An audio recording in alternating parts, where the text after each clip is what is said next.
Time community, and welcome to the Wheel of Time Pod-Thru. I'm Teresa. And I'm Tim. And together, we're going to pod through Robert Jordan's Wheel of Time book series. How you doing, Tim? I'm doing okay. How are you doing? I'm doing good. I am steadily getting better and better after recovering from the pneumonia. I still have some lingering effects of it, but I'm doing much, much better than I was, so Yes, yay. you are. Yeah. Yay. On that note, if you hear random, scratchiness or graveliness in my voice, or if it starts to get a little weak, I'm still recovering from the pneumonia, so sorry about that. Anyway, before we get started, we just want to remind you that this is a reread. We assume that you have read the entire series, so there will be spoilers. You have been warned. All right, Tim, what are we going to be doing in today's episode? Today we're going to be discussing chapters 46 and 47 of the Dragon Reborn, where Matt breaks into the palace and things are not what he expected. Chapter 46 is called A Message Out of the Shadow, and the icon is the Lion of Andor. Here's a quick summary to act as a reminder for those of you who are not reading along with us. Matt remembers Rand's story about falling over a garden wall into the palace, so he goes searching for the same wall. He gets over the wall and into the palace garden, sneaking through and avoiding the guards with ease. He's even having fun until he hides from two guards under an open window and overhears the conversation of two men inside. Matt hears the two men talking about killing Elaine. One, a man named Komar, calls the other master and tells him that she may be hard to find once she reaches Tyr. His master threatens him and tells Komar that he will bring him the heads of all three girls, or Komar will regret it.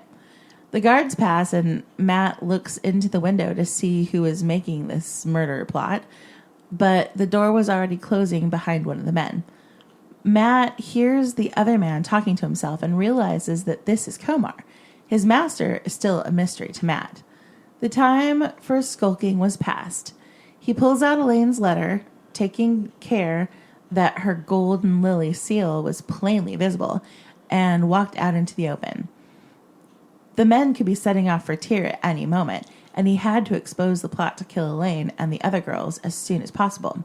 He runs into a young officer who immediately goes for his sword, but Matt shows the letter front and center, telling him that Elaine has sent word to her mother.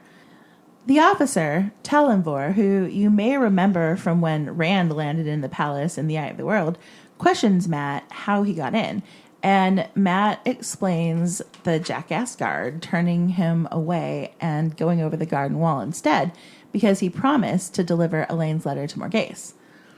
Talanvor, highly suspicious of Matt, nevertheless leads him to Morghese, while Matt tries to look as innocent as possible. Matt presents his letter and tries to tell Morghese about overhearing the plot to kill Elaine. Lord Gabriel, a dark, handsome man, silences Matt. As he speaks to Morghese, Matt recognizes his voice as Komar's master. The queen's advisor is plotting to kill the daughter heir, and it was obvious to Matt by the way Morghese was looking at him that he was more than just an advisor. Gabriel asks Matt what he knows, and Matt spins a lie about being a country boy from Comfrey, just north of Berlin. He says his name is Tom Grinwell. He went to Tarvalon to visit his sister Elsie, and Elaine gave him the letter to take back with him when he stopped by Camelin on his way back home. They accept his story, and Morghese wonders if he will eventually return to Tarvalon. If he goes, Morghese has a message for Elaine. Tell her what is said in anger is often repented. I will not remove her from the White Tower before time. Tell her that I often think of my own time there, amidst the quiet talks with Sheriam in her study. Matt awkwardly says that he needs to get back to the farm, and Gabriel tells him to see the world before returning to his cows, and throws a small purse with 10 gold marks at Matt in dismissal. Before he's even out of the room, Gabriel turns to Morghese, saying it's time to make her claim for the Sun Throne in Carrion. Talanvor leads Matt away. As he climbs the wall, Matt has a moment of reflection where he thinks about a time back home with Rand and Perrin, to a journey that they had made beyond the sandhills into the edge of the Mountains of Mist. He thinks about finding an odd rock with a skull of a good-sized fish somehow pressed into it, and a long white-tail feather dropped by a snow eagle, and a piece of white stone as big as his hand, that looked almost as if it was carved into a man's ear. This is Jordan's way of showing us how altered the world is since the breaking of the world. Matt finding fossilized fish in the mountains means at one time that land was submerged in water. The stone ear speaks of ancient civilizations lost over time. Just another subtle nod to the fact that this world was once very different than the one we see now. Mm-hmm, yeah. And oh my God, Matt, any other person would be stressed out and worried about getting caught, but not our Matt. He's thinking that sneaking around the palace grounds, ducking guards, is as much fun as stealing apple cakes at Sunday or easier. He's seriously having a grand old time, and I don't think he even registers that he could be in serious trouble if he's caught. Yeah, like he's sneaking around like some assassin ninja, and it's like, dude, that's a good way to get shot on sight. Yeah, it really is. Like, the guards are going to think you're here to murder the queen. Uh-huh. Like, if you're lucky, they'll just arrest you. But yeah, they might just murder you. I'm trying to remember if I understood that Matt was overhearing a conversation with the Forsaken in this chapter. It's obvious that the men are dark friends because they use phrases like, the Great Lord take him, and only dark friends call the Dark One the Great Lord. As we work our way through the chapter, it's all there. It fits the pattern that we saw in Ilion and Tyr of someone gaining power very quickly, even though no one had ever heard of him before. Yeah. And the people are having shared dreams and getting cranky for no reason. Mm-hmm. Then Gabriel fits the same description of one of the Forsaken Perrin dreamed of way back in chapter 4, if we can remember that far back. But, like, I don't remember if I fully grasped what was happening the first time through, you know? Yeah. I mean, obviously, now, of course, we know that Raven was talking to Komar about Bilal's plans for Rand and Kalendor, but I'm pretty sure that I had not put that together the first time, you know? Yeah, I know I didn't. Yeah.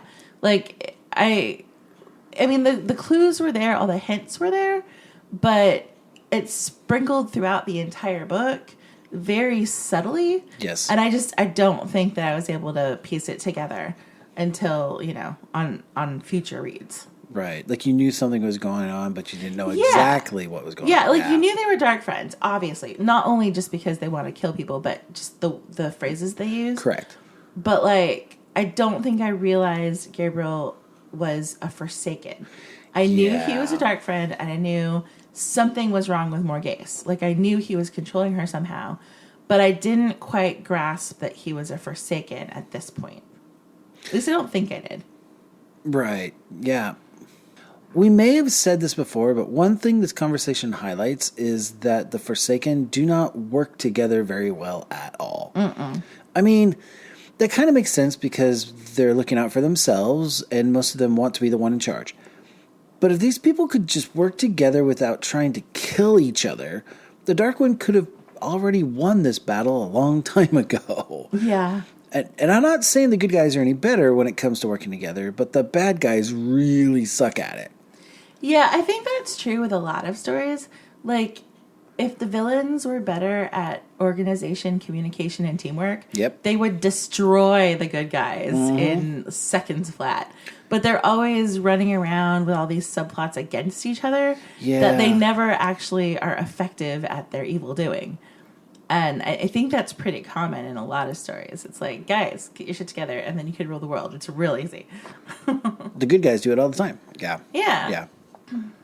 Matt's luck really does pay off here as he encounters Talonvor. Of all the people he could have run into, Talonvor is the one that is most likely to help him put the letter in the Queen's hands. He almost screws things up by saying that he would have followed Lord Gabriel, but Talonvor lets it slide because he does recognize Elaine's personal seal. I love that Talonvor is like, that bloody garden wall again. Right? How did they not fix that obvious crack in security in the year that has elapsed since Rand fell into the palace gardens? Completely beyond me. It's like, I understand not knowing someone could get in the first time, but Rand proved it was a weak spot. Somebody should have done something about it by now. Yeah. Like, who's in charge of these things? I don't know. Whoever they are, they're fired. Right? Yeah. Like, somebody should have fixed this. Talonvar is kind of high-strung. Yeah. So, quote, Matt hardly realized Talonvar's hand was moving before the officer's sword was resting against his neck. I will take you to the queen, countryman, Talonvar said softly. But no, I can take your head before you blink if you so much as think of harming her. End quote. It's like, okay, bro, dial it down a notch. The man is stressed. But, for good reason. Yeah. But still, like, it's a lot. He's got a lot on his mind he's really worried about. Yeah. He's a little extra. Yeah. Matt finds Margais playing with fish in the pond, looking very sad. This could not be further from the depiction of Margais we get when Rand meets her for the first time. Yeah. Like, Matt thinks, I'd dance a jig with her and steal a kiss in the moonlight, too, no matter how old she is. This does make me laugh, but only a little. Knowing how she is being manipulated and treated by Raven just makes this scene feel dark and gross to me. Yeah. This is not the person Elaine or Tom has described to us, nor is it the same commanding queen we met back in book 1. Yeah, like, there are small things in this scene that really creep me out when it comes to Margais and Gabriel. She shows some classic warning signs of someone who's being controlled and abused. Like, she doesn't seem to have control over her emotions, and her moods swing back and forth. And he keeps very close to her, so he can easily get a hand on her. Yeah. Like, quote, he reached over Margais' shoulder and plucked the letter out of her hand. Her glare turned on him. Matt could see her temper heating, but the dark man laid a strong hand on her shoulder, never taking his eyes off what he was reading, and Margais' anger melted. Matt thinks Margais was staring up at Gabriel like an adoring dog with her master's hand on her shoulder. Ugh. Then, even as Matt walks out, quote, Margais was frowning as she listened to Gabriel, yet she nodded as much as any other. It's obvious that she's not the same woman we saw before, but even more than that, she's not okay. No, she's not. We get a glimmer of the old Margais for a second as she gives a clue that all is not okay. The message for Elaine about enjoying time in Sheriam's study should be a red flag to anyone who's been to the tower in the recent past. Yeah. I think Jordan gives us this moment to show the readers that there is still something of old Margais fighting whatever's happening. This message will never make it back to Elaine, so it really is a message for us. Yeah. That wraps up Chapter 46. Chapter 47 is called To Race the Shadow, and the icon is Matt's dice. Matt tries not to run as Talonvar leads him to the gate. The jackass officer with the rat's eyes was still there with the guards, and when he saw Matt, his face went red again. Talonvar calls him out, though, saying that Matt delivered a letter to the queen from the daughter heir, and that he should be glad that neither Margais nor Gabriel knows he tried to keep it from them. Lord Gabriel especially was most interested in the Lady Elaine's letter. So suck on that. Before he lets Matt go, Talonvar asked him about Tarvalon. Who was Sheriam? Does talking to her in her study mean anything? Matt doesn't know, and Talonvar says sometimes he thinks Margais is trying to say something without actually saying it. Matt goes straight to the Queen's blessing. Tom and Basil Gill are still in the library playing stones. Matt tells them he's only staying long enough to eat, and then he's off to Tyr. Matt asks Gill about Gabriel, and here's the now familiar story of a man coming from nowhere and rising to great power in a very short amount of time. People keep having bad dreams since he came. Matt explains what went down in the palace and that Gabriel wants to murder Elaine and Egwene and Nynaeve while he's at it. It takes some convincing before Tom and Gil believe him, and then Gil doesn't know what to do. Tom, master manipulator as always, tells him to spread the rumor. He says no one can keep rumors from reaching Margais' ears, and if she hears it strongly enough, she will start to wonder. Rumor is the voice of the people, and the voice of the people often speaks truth. Margais knows that. There's not a man alive I would back against her in the game of houses. Tom tells Matt he's going with him, and they'd make better time getting to Tyr by boat than by horse. Matt tosses Gil the purse with the coins Gabriel gave him and tells him to hold on to it for him. He tells Gil it's stakes. Gabriel doesn't know it, but they have a wager, and Matt always wins. Talonvor does Matt a solid and calls out the jackass guard who we saw chase Matt the first time he came to deliver the letter. There's just something satisfying about watching a bully, especially one in a place of power, be taken down a peg or two in a public way. Definitely. Talonvor seems to be the only one left in the palace trying to get to the bottom of what's up with Morghese. Even if they don't like the changes, everyone else appears to have accepted that this is the way it is. But Talonvor is searching for hidden messages, trying to explain what has come over Morghese. She is fighting the compulsion. Morghese has a strong mind and an even stronger will, so she can't be easily controlled. There are moments when she is almost herself, at least enough to send these cries for help. Unfortunately, Matt and Talonvor have no idea who Sheriam is or what the significance of her study might be. So the message is lost on them, but she's trying to reach out, and Talonvor is listening. Yeah, he is. In the previous books, we saw Matt open his mouth and blab all kinds of things that could have gotten the group into trouble. But Matt comes out of this trip into the palace really well. There were several times that he kept his mouth shut, and even does a good job of thinking on his feet when answering questions, coming up with convincing lies. It's nice to see Matt has not lost his fun trickster nature after everything that he's been through, but has figured out a few things along the way.